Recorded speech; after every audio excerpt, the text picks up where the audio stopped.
Gatho cia mwanya mwiroreri witu wa Just Kenya Official TV jitegeria gunyitio geni thiini wa ceceni ino haria turagethi na mbere gukumenyithia mohoro mothe maria marahanika thiini wa nenda citu cio kinyane na ngehoka ati na uragethi na mbere gu subscribe thiini wa ceceni ino nigetha tugethi na mbere o gukurehera mohoro maya riu thiini wa Facebook ni kumirite ndeto njeru o iria gitigite andu aingi muno mena gikeno thutha wa riboti iria Simon Mwangi Muthiora akorwo akirekereria thiini wa Facebook account yake o haria riu akicoketie kauga atiriri Dishon Mirugi has finally been taken to Makadara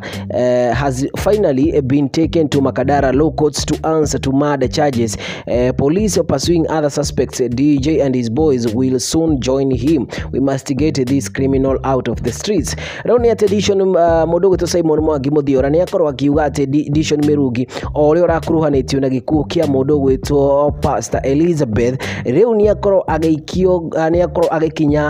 agikinya mwena uria wa igoti ria Makadara nigetha gukorwo agicokia ciuria o iria ciumanite na gikuo kia mundu gwitwo Pastor Elizabeth. No kiririkane story nyingi ni cikoretwo cikiumira ati mwena wa Pastor Elizabeth he OB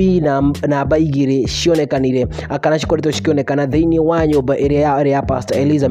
Elizabeth o iria cironania ati hau gabere ni akoretwo a report ati ni arakorwo agitishurwo kuragwo ningi ni separate occasion igiri o iria cionekanite kana thiini wa OB number o iria cikoretwo cikionekana thiini wa nyumba ya mundu gwitwo Pastor Elizabeth oria riu gikuo giake gikuruhanitio na mundu gwitwo Dishon Mirugi. Uhoro no wocio mwiroreri na mafans no magithite na mbere muno kwaria kumana na uhoro uyu wewe ukuga atia thiini wa comment section jira woni waku tuonane kahinda kangi gatari karaya.